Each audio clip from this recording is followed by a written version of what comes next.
संसार कविरेव प्रजापतिः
आदमी तो आदमी, मैं तो पानी के बारे में भी सोचता था कि पानी को भारत में बसना सिखाऊंगा। आदमी तो आदमी, मैं तो पानी के बारे में भी सोचता था कि पानी को भारत में बसना सिखाऊंगा।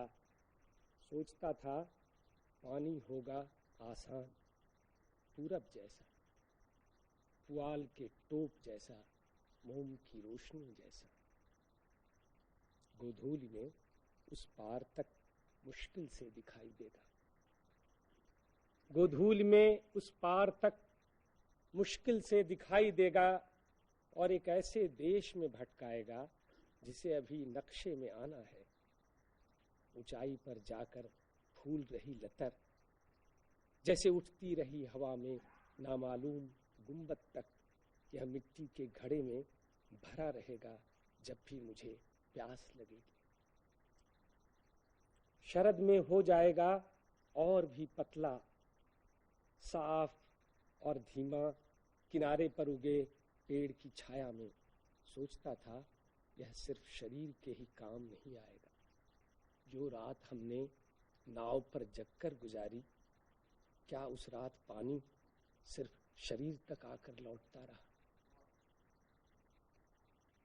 क्या क्या बसाया हमने जब से लिखना शुरू किया, उजड़ते हुए बार बार, उजड़ने के बारे में लिखते हुए।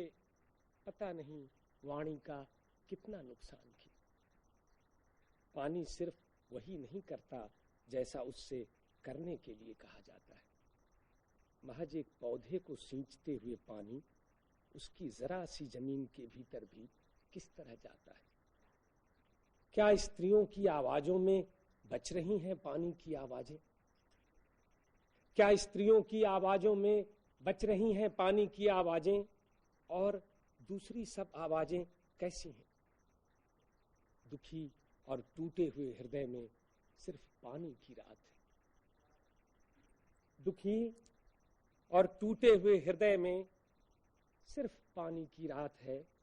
वही है आशा और वही है दुनिया में फिर से लौट आने की अकेली राह।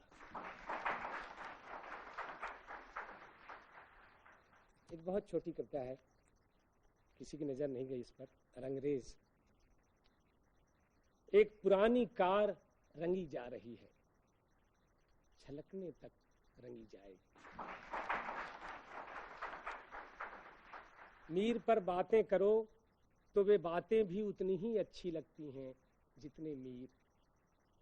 और तुम्हारा वह कहना सब दीवानगी की सादगी में दिल दिल करना, दोहराना दिल के बारे में, जोर देकर कहना अपने दिल के बारे में कि जनाब यह वही दिल है जो मीर की गली से हो आया है। उनके रक्त से ही फूटते हैं पतंग के धागे और हवा की विशाल धाराओं तक उठते चले जाते हैं।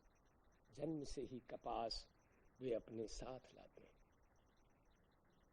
धूप गरुड़ की तरह बहुत ऊपर उड़ रही हो या फल की तरह बहुत पास लटक रही हो, हलचल से भरे नींबू की तरह समय हरदम उनकी जीभ पर रस छोड़ता रहता है। तेज आंधी आती है और चली जाती है, तेज बारिश आती है और खो जाती है, तेज लू आती है और मिट जाती है, लेकिन वे लगातार इंतजार करते रहते हैं कि कब सूरज कोमल हो, कि कब सूरज कोमल हो, कि कब सूरज कोमल हो और खुले, कि कब दिन सरल हो, कि कब दिन इतने सरल हो कि शुरू हो सके पतंग और धागों की इतनी नाजुक दुनिया, बच्चों और चिड़ियों की आंखों की इतनी नाजुक दुनिया। सबसे काली रातें भादों की गईं, सबसे काले मेघ भादों के गए, सबसे तेज बौछारें भादों की मस्तूलों को झुकाती, नगाड़ों को गुंजाती, डंका पीटती तेज बौछारें कुओं और तालाबों को झुलाती, लालटेनों और मोमबत्तियों को बुझाती। और ऐसे अंधेरे में तब सिर्फ दादी ही सुनाती हैं अपनी सबसे लंबी कहानियां।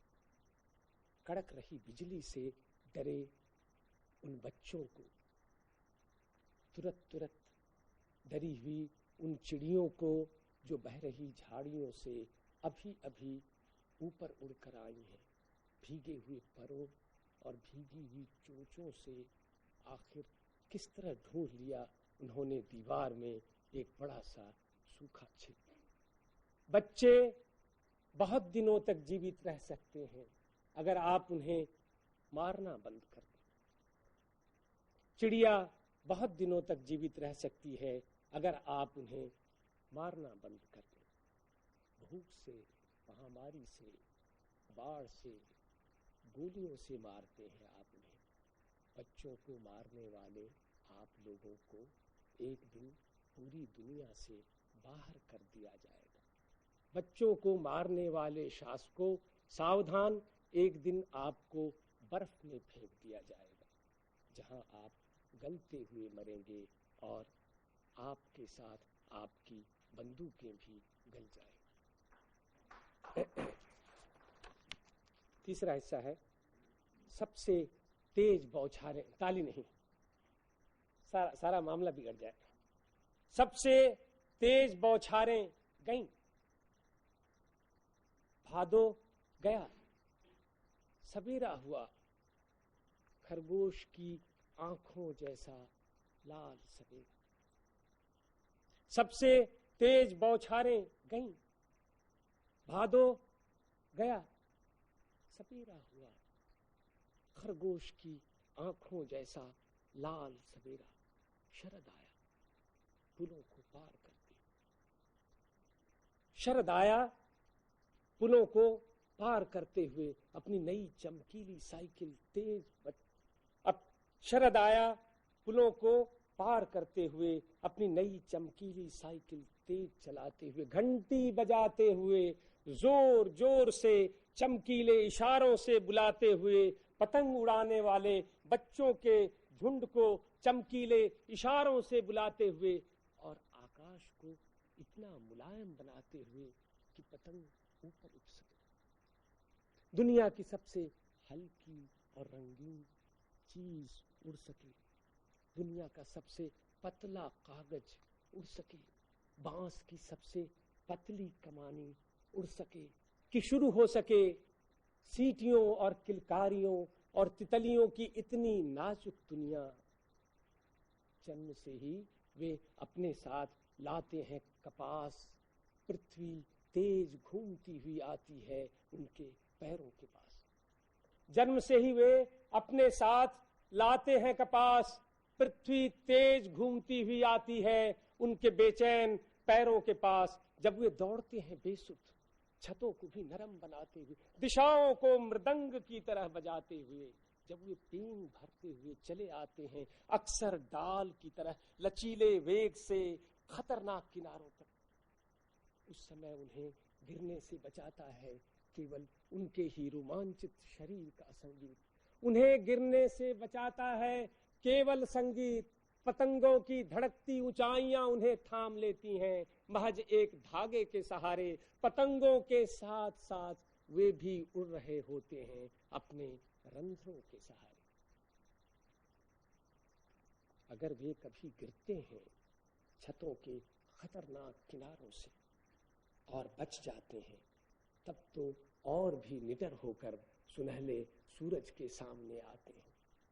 पृथ्वी और भी तेज घूमती हुई आती है उनके बेचैन पैरों के पास।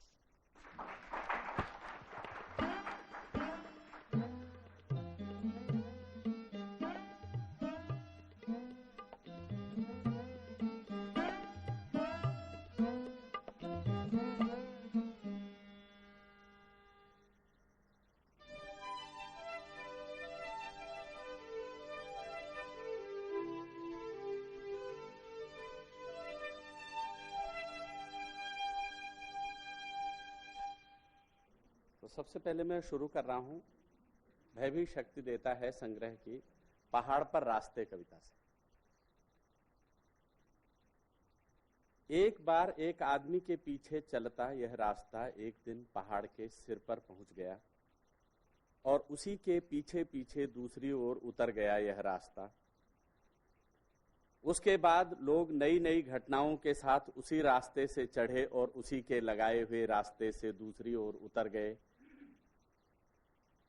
आसमान में सर्पाकार पेड़ की तरह चढ़े हुए इस रास्ते के दोनों ओर कई और रास्ते फूटे हैं। वे रास्ते कैसे फूटे?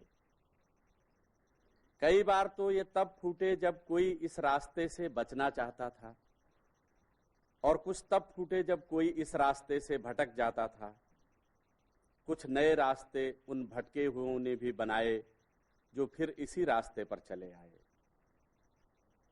कुछ लोग तो कहीं के कहीं पहुंच गए, कुछ बीच में ही खत्म हो गए, कुछ भटकने के बाद भी पहाड़ लांघ गए। कुछ ऐसे भी रहे जो इस रास्ते के फेर से बचना चाहते थे। वे पहुंचे और उन्होंने जाना कि उधर भी घर बनाए जा सकते हैं, क्योंकि उधर भी झरने हैं, समतल टुकड़े हैं, ढाल हैं, ताल हैं। रास्ते छूटते चले गए, बनते चले गए, रास्ते निकलते चले गए, बदलते चले गए। इन रास्तों के बीज आदमी के दिमाग से पैरों तक फैले हुए हैं। इन रास्तों के बीज आदमी के दिमाग से पैरों तक फैले हुए हैं। ढलानों को समतल बनाया हवा ने, पानी ने और अंत में आदमियों ने। जो हवा, पानी और जंगली जानवरों से लड़े, उन्होंने ये मेड़ें बांधी हैं। नाखूनों से गूलें खोदी और पानी की उंगली भर मोटी धार घरों तक ले आए। सारे रास्ते घरों तक आ गए। आदमी पैर धोकर घर के अंदर जाने लगा। तब क्या घर पहुंचते ही रास्तों का अंत हो गया? नहीं, बल्कि हर कोई हर बार एक नए रास्ते की तलाश में सोता जागता था। तब कुछ रास्ते पैर के बजाय हाथ से निकलने लगे, कुछ रास्ते चलने के बजाय रुकने से निकलने लगे, कुछ रास्ते अंधेरे से भागने के कारण निकले, कुछ उजाले से भागने के कारण निकलने लगे। तब से हालत यह है कि करवट बदलते ही आदमी किसी नए रास्ते पर पहुंच जाता है, जो 50 और रास्तों से जुड़ जाता है। अब अलग से चलने के लिए यहाँ कोई जगह नहीं है, बस एक ही रास्ता नया हो सकता है। इन सब रास्तों को जानकर उस रास्ते को जानना जो ज्यादा दूर तक जाता हो, जो विघ्नों से निपटने के साधन देता हो, जिनमें मेरा साहस भी एक है। कम से कम एक पड़ाव और आगे मैं उसे ले जाना चाहता हूँ। अंतिम पंक्तियां हैं, वहीं तक यह रास्ता मेरे आगे आगे चलेगा जहां तक यह पहले कभी किसी के पीछे पीछे चला था। शेष रास्ता मुझे बनाना है, जो सिर्फ विपत्ति में ही दिखाई देगा। एक बुढ़िया का इच्छा गीत। जब मैं लगभग बच्ची थी, हवा कितनी अच्छी थी। घर से जब बाहर को आई, लोहार ने मुझे दरांती दी, उससे मैंने घास काटी, गाय ने कहा दूध पी। दूध से मैंने घी निकाला, उससे मैंने दिया जलाया, दिए पर एक पतंगा आया, उससे मैंने जलना सीखा। जलने में जो दर्द हुआ तो उससे मेरे आंसू आए, आंसू का कुछ नहीं गढ़ाया, गहने की परवाह नहीं थी। घास पात पर जुगनू चमके, मन में मेरे भट्ठी थी, मैं जब घर के भीतर आई, जुगनू जुगनू लुभा रहा था, इतनी रात इकट्ठी थी। सन 1975। जो पुलिस था, उस आदमी ने सपना देखा कि वह पुलिस नहीं है। जो पुलिस था, उस आदमी ने सपना देखा कि वह पुलिस नहीं है। टाफियां मांगते मांगते बच्चे आए सपने के खेल ही खेल में उसे रस्सी से बांधने लगे। सामने से एक लड़की आई और पास आते आते औरत हो गई, मगर पुलिस वाला खुद को रस्सी से नहीं छुड़ा सका। फिर वही औरत आई और बच्चों को खदेड़ कर ले गई जैसे उसी के हों। जब पुलिस वाला पुलिस लाइन में यह सपना बखान रहा था, तब उसके पुलिस दोस्तों ने कहा, अरे वे बच्चे हम रहे होंगे और वह औरत हमें बड़ा बनाने के लिए कहीं ले गई होगी। जो पुलिस नहीं रह गया था सपने में, उसने कहा, थोड़ी देर बाद वह औरत फिर आई, मैंने खूब पहचाना कि वह मेरी औरत है और वे मेरे बच्चे हैं, तब क्या मैं तुम्हारा बाप था? सारे के सारे वे बड़े जोर से हंसे। उस समय मैं एक होटल जैसे में चाय पी रहा था। होटल का जो एक लड़का था डरा हुआ आया, कहने लगा, पुलिस लाइन में आज क्या हो गया, पुलिस लाइन में आज क्या हो गया, पुलिस लाइन में पुलिस पर पुलिस हंस रही है, पुलिस लाइन में आज क्या हो गया, पुलिस हंस रही है, पुलिस हंस रही है, कहता हुआ वह लड़का वहीं ढेर हो गया। मेरी बगल से एक चाय पीते नमकीन खाते आदमी ने गोली चला दी थी, साले भेद खोलते हो। अब मैं सोच रहा हूं कि क्या सुबह हो गई है, क्या मैं सपने से बाहर हो गया हूं, क्या मेरा यह सोचना ठीक है कि अपना यह सपना किसी के आगे बखानूं या न बखानूं। चिड़िया और बच्चे शीर्षक से मैंने कई कविताएं लिखी हैं, बस एक कविता सिर्फ सुना रहा हूं। बच्चे। जिस कमरे में भी बच्चे सोए हुए हैं, जिस कमरे में भी बच्चे सोए हुए हैं, बच्चे इस समय उस कमरे में नहीं हैं। बच्चे सोए हुए हैं मगर अपराध कर रहे हैं। इस वक्त उनकी नींद में जानवर उतर रहे हैं। बच्चे इस समय उस कमरे में नहीं हैं। अगर हैं तो वहां कई चीजें टूट फूट रही हैं। मुझे वहां पहुंच जाना चाहिए जहां उनके दोस्त उनके लिए खतरा पैदा कर रहे हैं। जिस कमरे में भी बच्चे सोए हुए हैं, वहां घोड़े बच्चों को कुचल रहे हैं, बाघ बच्चों को उठाना चाहते हैं, सांप बच्चों का पीछा कर रहे हैं। बच्चे सोए हुए हैं मगर हाँफ रहे हैं। मैं उनकी नींद में घुसना चाहता हूं, वे क्यों चिल्ला रहे हैं? उन्हें बिना जगाए मैं उनके सपने में जाना चाहता हूं, जिससे देख सकूं कि उन्हें डंडा लेकर पीट तो नहीं रहा हूं, जिससे देख सकूं कि उन्हें डंडा लेकर पीट तो नहीं रहा हूं। एक कविता है, ठंड से डरकर। ठंड से डरकर बंदूक छूने से जिस क्षण डरते हैं शिकारी, ठंड से डरकर बंदूक छूने से जिस क्षण डरते हैं शिकारी, उस क्षण जंगल नए चूजों से भर जाते हैं। ठंड से डरकर नल खोलने से रोज जितनी देर डरते हैं पहलवान, उतने में हरिद्वार तक आ जाते हैं गंगोत्री के पंछी और पंडे कलकत्ता तक चले जाते हैं। ठंड से डरता है न्यायाधीश, ठंड से डरता है अपराधी, गुंडों से भी नहीं डरती है ठंड। कम कपड़ों में दौड़ती है पुलिस, लाल है दरोगा की नाक। इंजन के नीचे बोरा जलाता है ड्राइवर, ट्रांसफर चाहता है बलिया का अध्यापक। ठंड से डरकर हवा में जमकर गिरती है छोड़ी हुई सांस। दुखी राम लाला बेचता है स्वेटर हरसिल में, ठंड से डरकर। प्यार में प्रत्येक प्रश्न अनिवार्य है। प्यार में प्रत्येक प्रश्न अनिवार्य है। कितने मिनट सज्जन रहती है आत्मा, कितने मिनट बाद उसमें एक कुत्ता आ जाता है, और कुत्ते की आत्मा में भी कितना पुराना कुत्ता। इसका विशद वर्णन करो कि जब कुत्ता नजर मिलाकर एक सीढ़ी टिकाता है आदमी की आंखों से, वह किस चीज की गंध सूंघता है। विशद वर्णन करो कि एक दिन में किसी आत्मा में कितने परमात्मा आते हैं और कितने कुत्ते, और जब अपने में कुत्तापन और कुत्ते में इंसानियत देखी हो तो उसका भी उल्लेख करो, क्योंकि प्यार में प्रत्येक प्रश्न अनिवार्य है। बाहर भीतर के बारे में तुम क्या क्या जानते हो? क्या पूरे के पूरे अपने भीतर ही गड़े हो, जैसे कब्र में कोई मुर्दा? या कोई और उदाहरण देकर समझाओ। मसलन अगर सूरज पृथ्वी के बाहर होता तो क्या इतने ज्यादा काम का होता? बाहर और परे वह जितने काम का है। माना कि आत्मा दर्पण है, यानी कि आईना, मगर बाहर खाली हो तो भीतर जो होता है क्या आत्मा में भी ऐसा ही होता है? और आखिर में किसी एक पर निशान लगाओ कि हमको किसने बड़ा किया, माँ बाप ने, ईश्वर ने या राज्य ने? जलवायु, आकाश और धरती में से, हमारी भूख, जिज्ञासा और जिंदगी में से, हृदय ने, फेफड़ों ने, मन ने, इंद्रियों के झुंड में से हमको अकेले किसने बड़ा किया? जान लेने ने या जान देने ने, दिमाग ने, यादों ने, परंपरा ने, संस्कृति ने, हथियारों ने, युद्ध ने, मौन ने, भाषा ने, हमारे शरीर में से चीजों के मन तक जानबूझकर हमको किसने बड़ा किया? प्यार में प्रत्येक प्रश्न अनिवार्य है।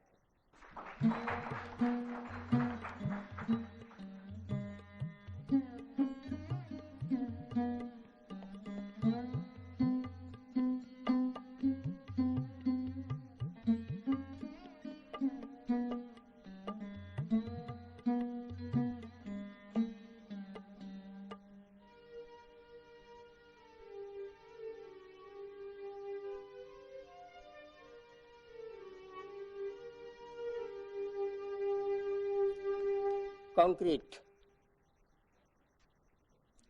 आपस में सटकर फूटी कलियां एक दूसरे के खिलने के लिए जगह छोड़ देती हैं। आपस में सटकर फूटी कलियां एक दूसरे के खिलने के लिए जगह छोड़ देती हैं। जगह छोड़ देती हैं गिट्टियां। आपस में चाहे जितना सटें, जितनी जगह खुद घेरती हैं उतनी ही अपने बीच खाली छोड़ देती हैं। इसमें हम भरते हैं रेत, और रेत के कण भी एक दूसरे को चाहे जितना भींचें, जितनी जगह खुद घेरते हैं उतनी ही अपने बीच खाली छोड़ देते हैं। इसमें हम भरते हैं सीमेंट। सीमेंट कितनी महीन और आपस में कितनी सटी हुई, लेकिन उसमें भी होती है खाली जगह जिसमें समाता है पानी, और पानी में भी खैर छोड़िए। इस तरह कथा कंक्रीट की बताती है रिश्तों की ताकत में अपने बीच खाली जगह छोड़ने की अहमियत के बारे में।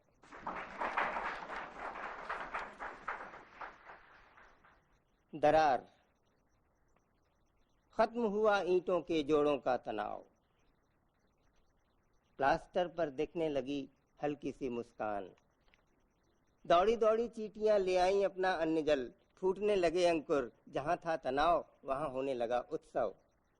हंसी हंसी हंसते हंसते दोहरी हुई जाती है दीवार। खत्म हुआ ईंटों के जोड़ों का तनाव। उस वक्त मेरे साथ जरूर रहना बच्चों, जब मैं आखिरी बार फलों, फूलों और हरियाली की तरफ लौट रहा हूँ। मेरी देह की अग्नि से गर्म हो जाएगी आसपास की हवा, फिर वो अनंत तक बदलती रहेगी हवाओं का तापक्रम। धुएं के साथ ऊपर उठूंगा मैं बच्चों, जिसे तुम पढ़ते हो कार्बन डाइऑक्साइड, वही बनकर, और छा जाऊंगा वनस्पतियों पर, जिसे वे सोख लेंगी तो कुछ और हरी हो जाएंगी। फल कहीं होंगे तो कुछ पक जाएंगे। जब कभी फलों की मिठास तुम तक पहुंचेगी, हरियाली भली लगेगी या हवाओं को बदला हुआ महसूस करोगे, तो तुम पहचान लोगे, कहोगे, अरे पापा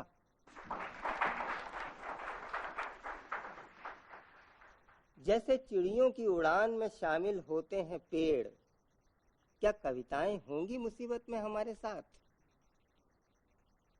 जैसे युद्ध में काम आए सैनिक के शस्त्रों और वर्दी के साथ खून में डूबी मिलती है उसके बच्चे की तस्वीर, क्या कोई पंक्ति डूबेगी खून में? जैसे चिड़ियों की उड़ान में शामिल होते हैं पेड़, मुसीबत के वक्त कौन सी कविताएं होंगी हमारे साथ? लड़ाई के लिए उठे हाथों में कौन से शब्द होंगे?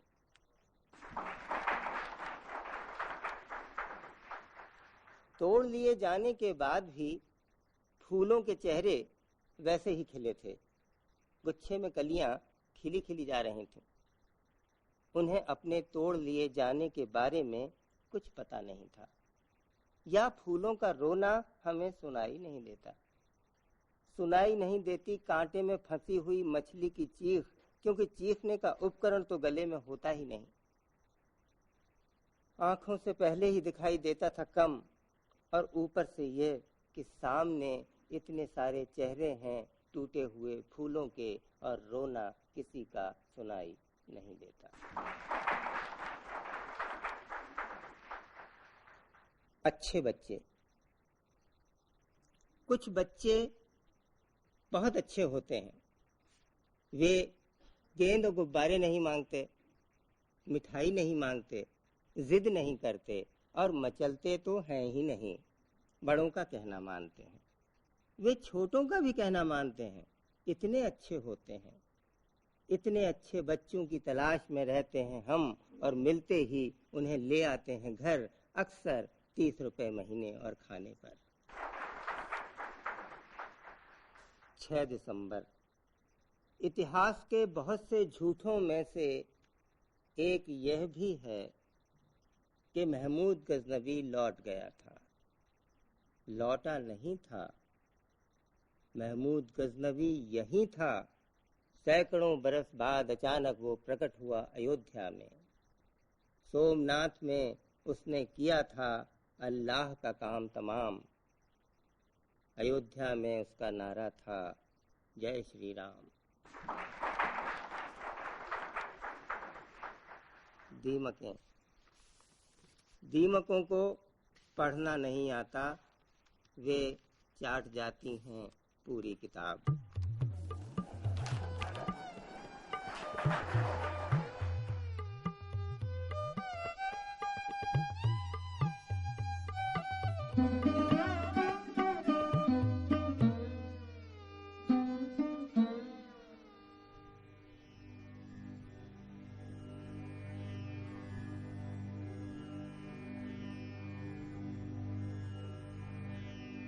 यथा वैरोचते विश्वम् तथेदं परिवार